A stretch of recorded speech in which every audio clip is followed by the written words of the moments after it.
Do I have everybody's attention now? Hello les amis, c'est Catchatrap, la chaîne on parle catch, content de vous retrouver pour une nouvelle vidéo. Aujourd'hui, récap de la semaine comme tous les dimanches. Donc on commence avec le show de la semaine et je vous ferai aussi le pronostic en même temps de Elimination Chamber. Donc on enchaîne directement avec le show de la semaine. Le show de la semaine pour moi sans contestation possible et SmackDown pour 2 semaines consécutives sans hésiter. Entre le Ultern d'Apollo Crews, le potentiel match entre Rollins et Cesaro à WrestleMania, Edge qui nous fait plaisir d'être là, a fait super fin de show avec un enchaînement de finishers, SmackDown qui a vraiment beaucoup d'histoires à raconter, il y a beaucoup de Reginald aussi, Reginald qui est extrêmement bon et qui commence vraiment à devenir vraiment dans la division féminine, à devenir vraiment quelqu'un et qui s'est imposé en 2-3 semaines comme étant vraiment une personne très crédible avec son accent français, etc. Ses petites grilles et tout. Il y avait même vu une Nia Jax, du Shayna Baszler, il y avait un peu de tout vraiment. Et le main event de SmackDown était de très bonne qualité. Franchement, c'est pour moi le show de la semaine sans contestation possible. On enchaîne ensuite avec le match de la semaine. Donc le match de la semaine pour moi c'est du côté de Raw que ça s'est passé. Voilà. Meilleur show de la semaine SmackDown, meilleur match de la semaine ça s'est passé du côté de Raw. Et ça a été un échange qui s'est déroulé dans le cadre du Gauntlet match. C'était l'échange entre Drew McIntyre et AJ Styles que j'ai trouvé. Il était très court mais extrêmement rythmé. C'était la folie furieuse qui s'est terminée par la victoire de McIntyre avec qui esquive le Phenomenal Forearm de AJ Styles. AJ Styles se bouffe dans les corps de McIntyre en profite pour faire son Claymore Kick directement pour faire le compter. Très bon match, très bon échange même si ça n'a pas duré très longtemps. Les deux sont très doués pour booker les matchs quand c'est quand même des matchs courts. C'est des matchs qui sont souvent de très bonne qualité. Donc c'est dommage que ce soit toujours dans les matchs courts ou dans les matchs avec des stipulations qu'il y ait des matchs de bonne qualité. C'est vraiment dommage. Donc match de la semaine, Drew McIntyre contre AJ Styles sans hésitation. On enchaîne ensuite avec le catcheur de la semaine. Là j'ai une grosse hésitation entre Adam Cole et entre Reginald. Franchement Adam Cole, Reginald ou Sheamus. Pour moi c'était autour des trois. Mais j'ai quand même choisi Adam Cole. Voilà.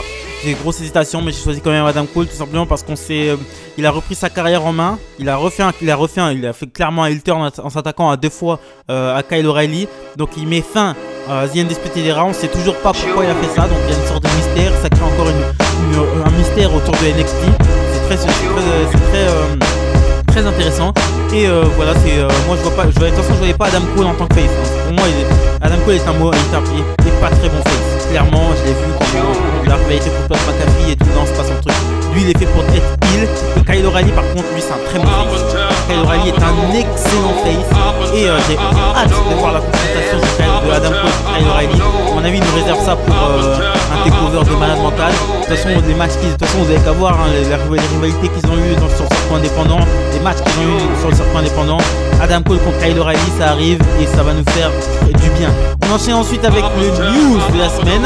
La petite news de la semaine, c'est que encore un rappeur qui a montré son envie d'aller à la WWE, c'est le rappeur Bow Wow, Lil Bow Wow, que vous connaissez souvent par le titre Bow Wow,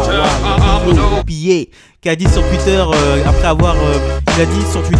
avoir envoyé mon dernier album, j'irai catcher à la WWE, c'est un rêve de gosse. Il a même proposé à Rey Mysterio de faire une tag team et d'aller chercher les titres par équipe. Rey Mysterio n'a pas répondu, mais en ce moment, il serait en train de s'entraîner à l'école de Rikishi qui est le père des Usos, et pour pouvoir être prêt à ça. Donc après Bad Bunny n'est pas catcheur, hein, il vient pour faire la promotion de ces trucs et tout. C'est un rappeur quand même bien connu, Bad Bunny, et Lil Bow Wow, c'est un rappeur has-been maintenant. Personne parle de lui, voilà tu vois. Mais ça fait plaisir quand même qu'il vienne à la WWE. Après il a ses petites tailles, il doit même pas faire un métier mais bon, c'est une star.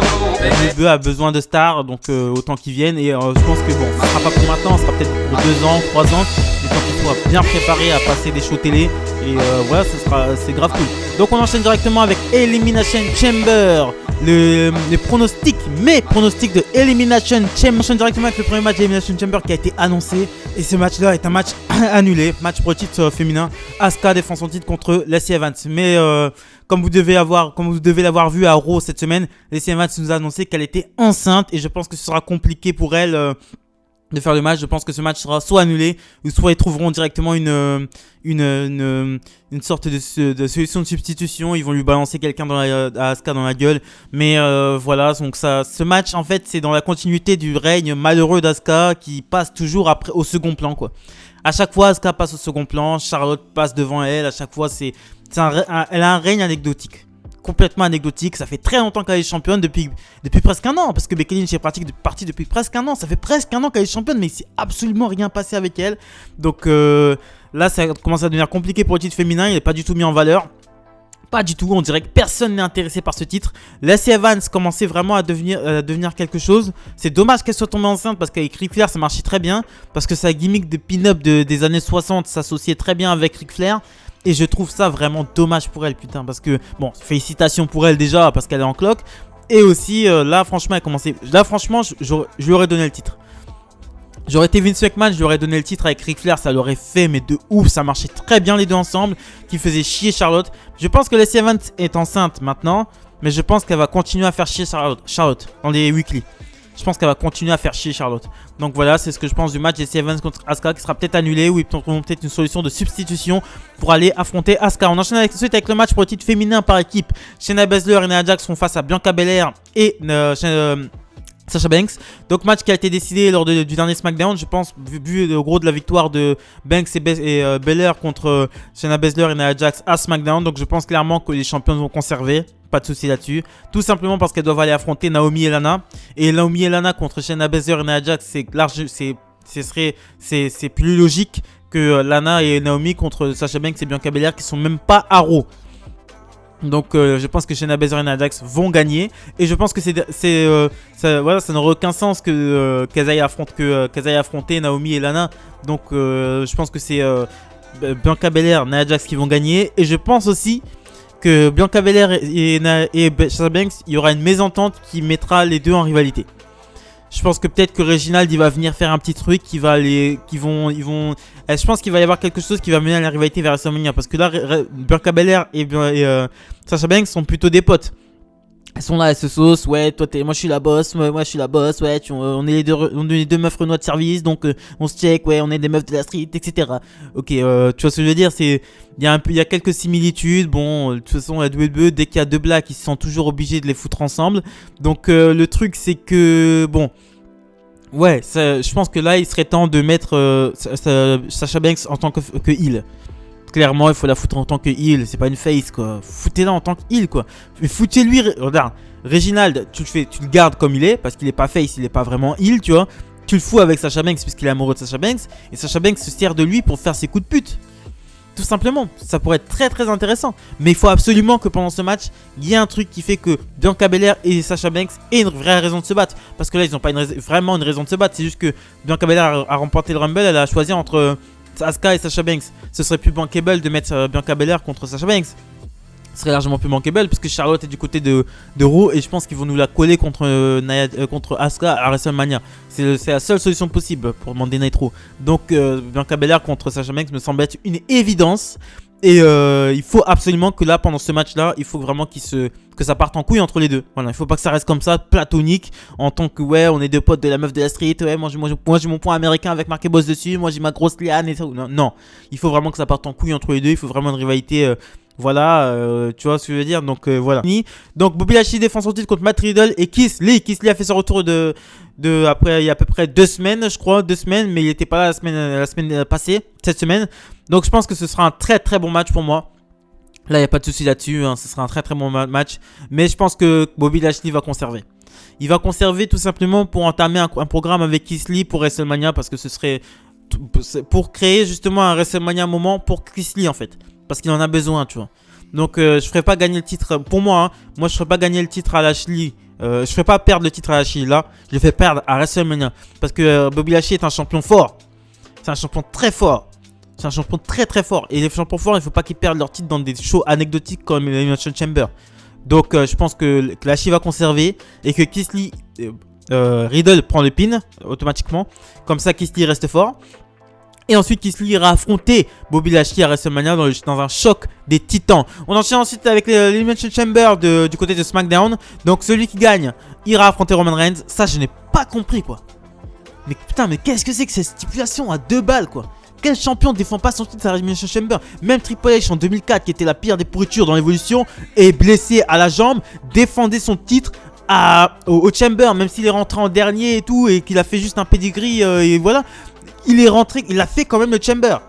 L'autre, Roman Reigns, putain, mais qu'est-ce que c'est que ce booking? Il y a 2 balles de merde juste pour pas que Roman Reigns fasse d'efforts. Putain, c'est pas Roman Reigns, j'en veux pas à Roman Reigns, je pense que c'est un super mec. Dans la vie, je pense que c'est vraiment un super mec, ça se voit.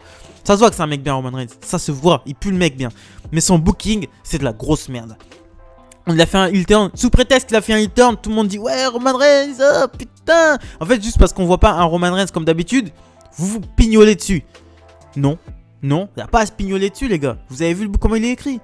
Il y a des choses qui sont bien écrites. Bon, tout à l'heure, à SmackDown, il a dit un petit mot doux dans l'oreille de Edge qu'on n'a pas entendu. Bon, c'est des petits détails, machin.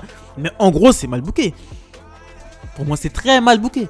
Clairement, je vais pas faire le mytho, je vais pas faire le mec. C'est le mec le. Et en plus, le pire dans cette histoire, c'est que Reigns est le mec le mieux écrit de la WWE. Mais il est mal écrit.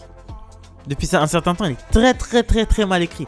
Donc, participeront au Chamber Kevin Owens, Daniel Bryan, Jey Uso, Sami Zayn, Cesaro. Et le gagnant, il affrontera Roman Reigns. Donc, ça sera un excellent Chamber. Excellentissime. Je l'attends comme le Messi. Je suis comme ça. Je suis en train de trembler. Je suis vraiment dans tous mes états. Ils sont tous passés par le circuit indépendant. C'est la Ring of Honor, à part Jey Uso. C'est la Ring of Honor Elimination Chamber match, là. Donc, bon, de toute façon, on peut s'attendre à une grosse prestation de Kevin Owens qui va nous faire un spot. Bon, Kevin Owens aussi, ça commence à devenir dangereux, hein, spot sur spot. À chaque fois, il est toujours à la recherche de gros spots. Là, j'ai entendu dire qu'il préparait vraiment un gros spot pour lui à WrestleMania. Spot pour spot, Kevin Owens, il mérite mieux que ça. Il est capable de faire largement mieux sur le ring. Et son match contre la catastrophe ambulante du match contre Roman Reigns au show dernier, là, le match TLC, là, le monde de disqualification, là, où ils ont fait que c'était nul à chier. Voilà, bah, Kevin Owens, j'attends au tournant, mais j'espère qu'il va pas devenir le spotman, le mec qui cherche toujours le spot. De toute façon, ça c'est chiant, ça un peu. Daniel Bryan qui a eu sa victoire contre Sami Zayn, je pense que ça lui a donné un petit peu plus de confiance en lui, qui a l'air de vouloir vraiment, qui perd des matchs, clairement, qui fait que perdre des matchs. Et là, bon, là, je pense que Chamber, il pourra vraiment briller.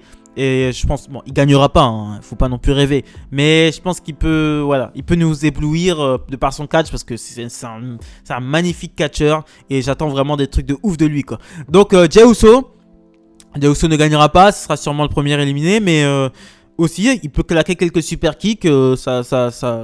C'est sympathique aussi, hein, les super kicks de Jey Uso, quelques frog splash, quelques Samoan drop, quelques claques Samoan, c'est sympa. Sami Zayn va, à mon avis, tenter une petite fourberie pour s'en sortir. Il rentrera peut-être le dernier, hein, ce serait bien qu'il rentre le dernier, ce sera bien en adéquation. Non, ce serait mieux que Sami Zayn rentre le premier, mais qu'il arrive une connerie dans sa cage ou... Non, Sami Zayn sera le premier éliminé. Sami Zayn sera le premier éliminé tout simplement parce que avec son équipe de tournage, il est en train de filmer des trucs comme quoi la WWE est injuste avec lui et qu'il lui arrive que des couilles sur couilles et que c'est des injustices sur injustices. Donc à mon avis, ce serait bien de l'éliminer en premier. Là, je sens qu'ils vont préparer une petite compilation de vidéos de tous les moments où il s'est fait arnaquer, en gros. Et ça va être grave lourd. Et Sami Zayn que j'adore, Sami Zayn depuis qu'il est heel, le mec c'est un heel mais parfait, quoi. Le mec c'est un super heel, Sami Zayn. C'est vraiment, c'est le heel, quoi. Donnez-lui je veux juste cette année, donnez-lui le Money in the Bank. Donnez-lui le Money in the Bank, il le mérite. Franchement, le travail qu'il produit, c'est fabuleux. Ce qu'il arrive à faire avec un micro, ce mec-là, c'est fabuleux. Franchement, Sami Zayn, bravo. Il a repris sa carrière en main. Il turn. Donnez-lui Money in the Bank, c'est ce qu'il mérite. On enchaîne ensuite avec Cesaro. Cesaro, les amis. Et là, ça devient très intéressant. Cesaro qui est booké vraiment comme un mec fort. Un face vraiment. Le Swiss Superman. La hype autour de Cesaro qui était redescendu, que Vince McMahon s'était appliqué à tuer de ces 10 dernières années, est en train de revenir. Là vraiment je commence à vraiment croire en Cesaro. Et franchement s'ils font rien avec lui, ça me ferait vraiment chier. Ça me ferait vraiment... Là par contre je le prendrais vraiment mal. Ça me casserait vraiment les couilles. Donc vraiment Cesaro il mérite vraiment plus. Il mérite vraiment quelque chose de... Il mérite de plus. Donc je pense que Cesaro... Je pense qu'il faut faire gagner Cesaro pour qu'il aille affronter Roman Reigns. Et de toute façon, ce sera une raison pour que Reigns défoncera Cesaro. Parce que Cesaro, s'est fait sort du chamber et qu'il est fatigué. Donc ça sera une raison pour laquelle Roman Reigns défonce Cesaro assez facilement. Je pense que Reigns gagnera, hein, mais Cesaro peut gagner ce chamber et il doit gagner ce chamber. On enchaîne avec le chamber de Raw. Donc Drew McIntyre défend son titre contre Randy Orton, AJ Styles, Jeff Hardy, Sheamus et Kofi. Bon, Drew McIntyre est dans la cage avec tout le monde, et dans le chamber en gros. Donc voilà. Orton, Styles, Hardy, Sheamus, Kofi, ça va être du lourd aussi. Voilà. Bon, je vais prendre nom par nom. Randy Orton qui est dans une rivalité avec le Fiend, une pseudo-rivalité avec Alexa Bliss. Je pense qu'il gagnera pas et qu'il se fera éliminer à un moment donné, tout simplement parce qu'Alexa Bliss va venir lui casser les couilles ou le Fiend va faire son retour, va lui mettre un Sister Abigail pour lancer un programme vers WrestleMania. AJ Styles, je pense qu'il est là, mais c'est anecdotique. Clairement, ils n'ont pas l'intention de lui donner le titre, ils n'ont pas l'intention de le faire perdre en premier non plus. Mais il sera là, je pense, et il nous a... AJ Styles, c'est AJ Styles, hein, sur un ring, c'est des merveilles. Jeff Hardy, je pense que bon, c'est celui qui partira en premier, hein, c'est sûr et certain. De toute façon, Jeff Hardy, il n'en a rien à foutre, c'est une légende maintenant. Il a tout fait, sa carrière est derrière lui, mais il est toujours là. Donc Jeff Hardy sera là, et puis il peut nous claquer un petit sweat-on du dessous de la cage, hein, on sait jamais. Sheamus, ça commence à... Non, Kofi Kingston, allez, Kofi Kingston, bon, la Kofi Mania est passée, je pense que bon, voilà, clairement, je sais pas quoi dire. Bon, peut-être que le Miz va venir lui faire un truc ou je sais pas quoi. Ou Mustafa Ali, parce que Mustafa Ali a vraiment l'air d'en avoir après Kofi. Donc peut-être que ça va lancer un programme. Que Mustafa Ali va venir emmerder Kofi Kingston. Peut-être que ça va lancer un programme vers WrestleMania. Voilà, donc Mustafa Ali contre Kofi Kingston, la revanche. Mustafa Ali qui est jaloux, qui a été jaloux de la Kofi Mania parce que c'était censé être son moment, à moins de grande échelle bien sûr. Et voilà. Donc on enchaîne directement avec Sheamus. Qui je pense se retrouvera en finale avec Drew McIntyre. Et qui se fera battre par Drew McIntyre. Mais je pense que Drew McIntyre gagnera tout simplement. Parce qu'il est tout simplement un peu plus bankable que les autres. Mais voilà, après c'est ce que je pense. Voilà, c'est ce que je pense du Elimination Chamber de cette année. Abonnez-vous, likez, commentez, partagez les mecs et on va au devant des 200 abonnés avant la fin février. Merci les amis. Et ce soir, n'oubliez pas, Elimination Chamber. Et le lundi, je vous fais directement les résultats les gars. Donc soyez à l'affût les gars. Salut.